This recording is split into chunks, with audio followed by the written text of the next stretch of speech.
Four in court after a stabbing at a funeral. We've got the latest. All I do is win, no matter what. The PLP. I'm in the FNM! And the FNM hit the island of Eleuthera as election fever heats up. The Bahamas Tonight starts now.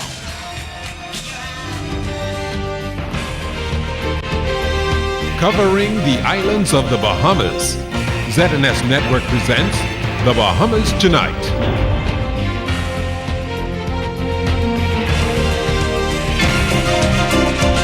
This portion of the news is brought to you by McDonald's. McDonald's, I'm loving it. It's great to have you with us for the Bahamas Tonight National Report. I'm Clint Watson. Could customs officers be disappointed that the Progressive Liberal Party's 2030 vision is vague when it comes to future plans for the country's largest revenue earner? Prime Minister Ingram says customs officers are angry at the PLP for not outlining how they plan to address and lead the department forward, even after officers were allegedly encouraged to carry out industrial action. Shanique Miller was at the rally in Rock Sound, Eleuthera last night, where the Prime Minister spoke about the customs officers. It was the strike meant to bring the country to its knees. Customs and immigration officers protesting for weeks on end, petitioning a number of industrial-related matters. It appeared no solution could be reached even after continued talks. But was the strike intentional? Were the officers encouraged to show the government up? Prime Minister Ingram feels they were. Here's why. You know, there's a most revealing email that's making the circuit on social media. It appears to be authentic. It recounts the shock, the disappointment and the anger of a customs officer who agitated and sought to create chaos at the LPIA airport over the Easter weekend in support of and perhaps encouraged by those who oppose us. They've been left out of the drain book. That email circulating stemmed from a public chat room on Facebook from a man believed to be a Customs and Immigration Union executive. He says, the chief revenue collection agency in the country and nothing in our plan. I am a customs officer and I feel insulted by this. I submitted this plan to the platform committee. Why was it not in our chapter?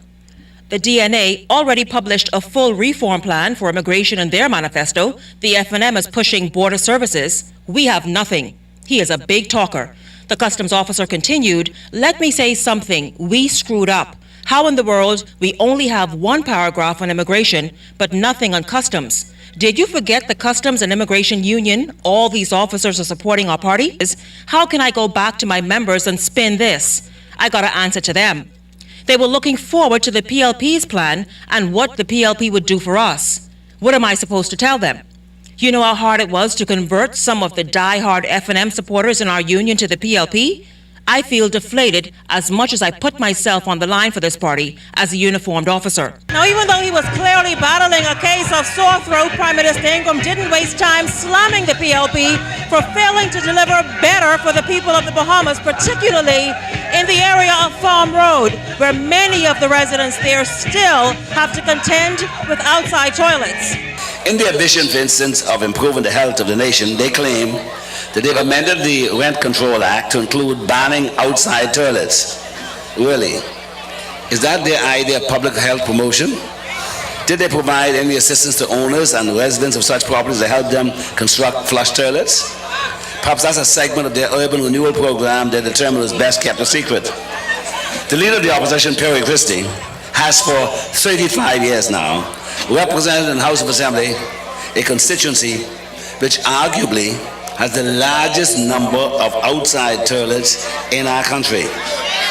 And his way of addressing this is to say he amended the Rent Control Act. Ingram says in 1992, his administration started the work to get outside toilets removed from public school campuses. Public health has never been a strong point for the PLP.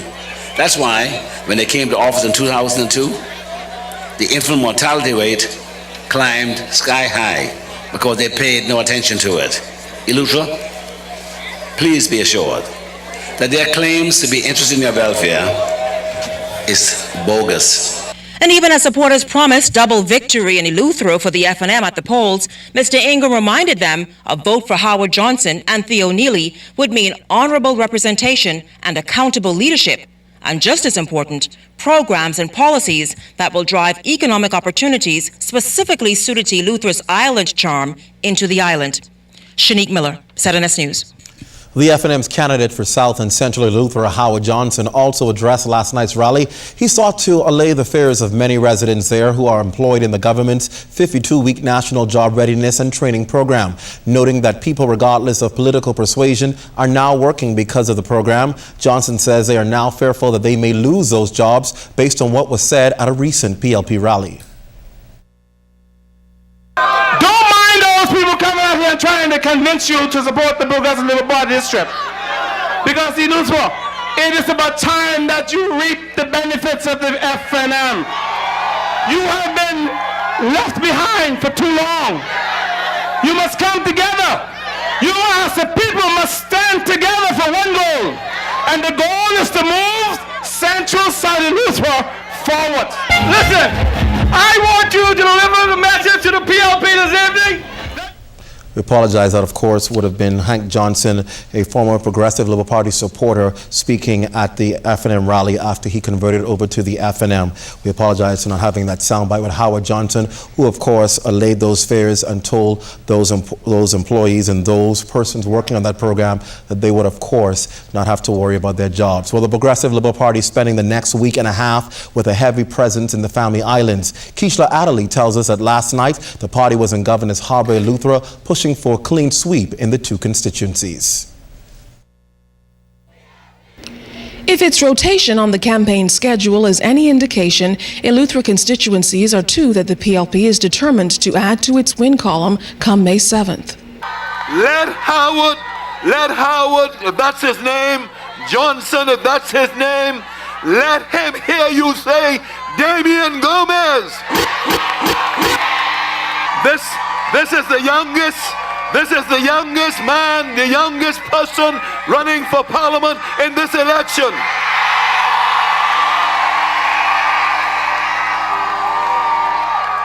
"26 years old.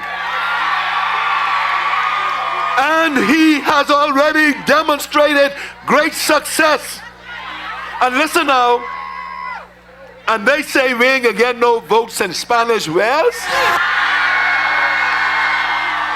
But all I can see out there is Spanish Wells here in Governor's Harbour.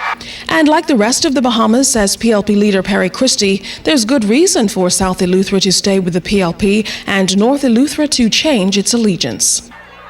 With Cotton Bay, just one of the many things Ingram and his wrecking crew ruined, with their neglect, with their policy of always putting politics first instead of people, they have demonstrated massive incompetence. They are not good at much, but they're always so good at saying the problem is the global recession. They never forget to tell you the global recession. Well, that's an excuse, Bahamians, that expired long ago. And speaking to Prime Minister Ingram and PLP diehards, Mr. Christie had this response to Prime Minister Ingram's challenge to take over the Hill back. And I hear Hubert Ingram walking through my constituency or driving through my constituency. That's all he could do.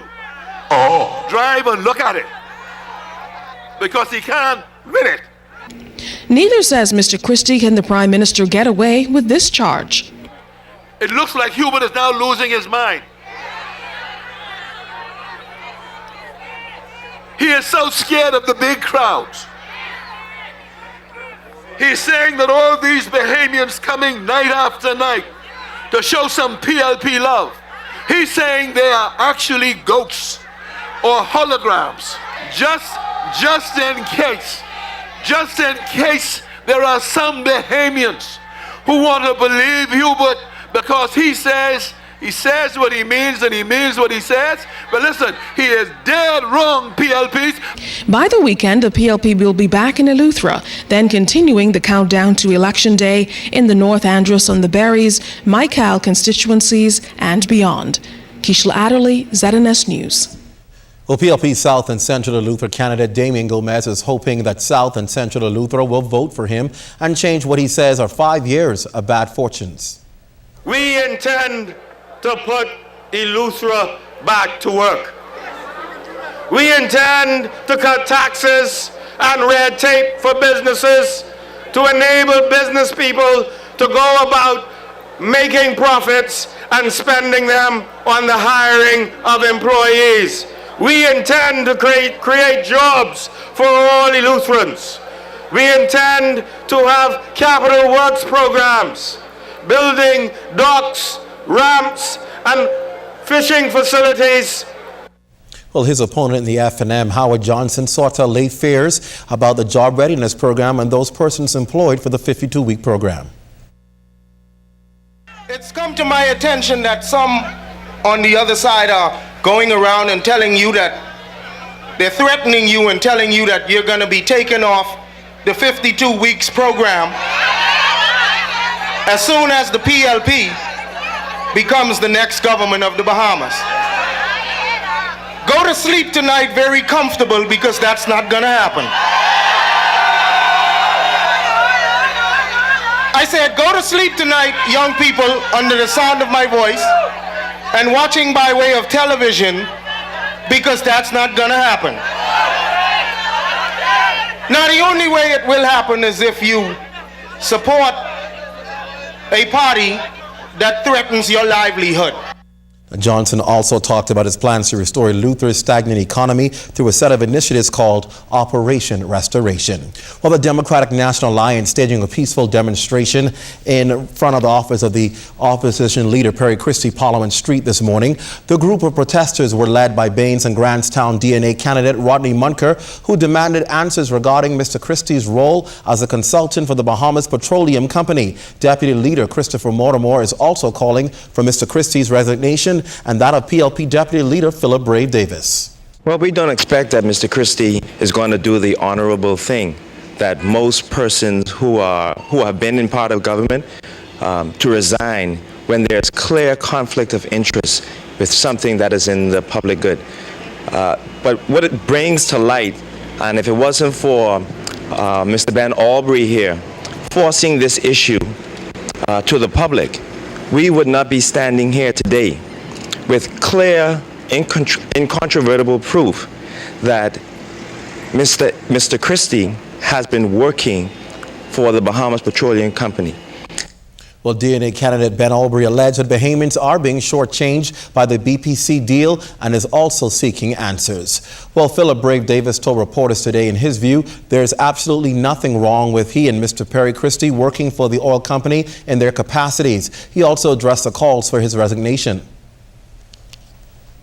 How does it become a conflict? I'm not in government. Am I in government? But you want to be. That's different. When I'm there, then the question might arise. Then I'll know what I have to do. I'm a lawyer and a member of parliament, and I'm not in government. I will know what I have to do, and there are laws, particularly in the Constitution, that determines what I have to do if and when we are elected to parliament. Well, an attempt by one political party to get its message out is having negative consequences on the country's image and on visitors to the Bahamas, since the Progressive Liberal Party mounted signs along popular tourist routes stating 490-plus murders and crime record levels. It has reportedly caused a serious buzz in the country's #1 industry. But it appears the PLP doesn't have an issue with the posting of the signs, but rather the fact that they were torn down by the government. Signs that should not be posted up simply because driving through a taxi and having tourists in my bus, that's a poor sign. And then you said you want to be concerned about the country, but that itself, that's a turn off, because what they say when tourists see that kind of sign, they take pictures and they take that back home. Then it could cause tourists not even want to come to this country. I think it's unfair. Concerns like this from public service driver Stefano Wilkinson and others in the tourism industry, including visitors themselves, led to the government's removal of what it terms negative and damaging billboards to the country's livelihood. Tourism Minister Senator Vincent Vanderpool Wallace says he's happy the signs were removed. We got a number of complaints from ordinary citizens, from visitors directly. They're taking pictures of it and wondering why anybody would put these kinds of signs up. And of course, taxi drivers who are saying they're going along, giving people tours, and all of a sudden they start asking questions about these signs. So very clearly, it is something that was affecting the perception of the Bahamas. And I can't imagine why anybody would want to do that. I mean, if you're competing to become a leader of the country, why would you want to kill the very thing that you wish to go and lead? We're told police along with government personnel removed the signs, but that's not sitting well with the Progressive Liberal Party. Deputy Leader Philip Brave Davis called a news conference at the Six-Legged Roundabout, branding the action bullying tactics and crossing the line by Prime Minister Ingram. When reporters questioned Davis about the negative feedback from tourists regarding the signs, he responded this way. We cannot hide the truth. Are we about hiding the truth? Are we about hiding the truth? Are we about that? Are we about suppressing the truth? Are we going to be concerned about the impression that the truth gives? Is that what we are saying? Are you saying that we should suppress truth? They're also concerned that other posters on unemployment and the roadworks were removed. Now, the signs do not give a period for the murders, and some tourists were under the impression these murders were recorded just this year alone. In fact, some of them say it would cause them not to return to the Bahamas. But still, the PLPs are of the view it's a large attack against their party, and they won't comply. They were seen after the news conference pulling out more signs to put back up. Still to come forward in court this afternoon for a graveyard stabbing. We've got the latest when your news leader comes right back.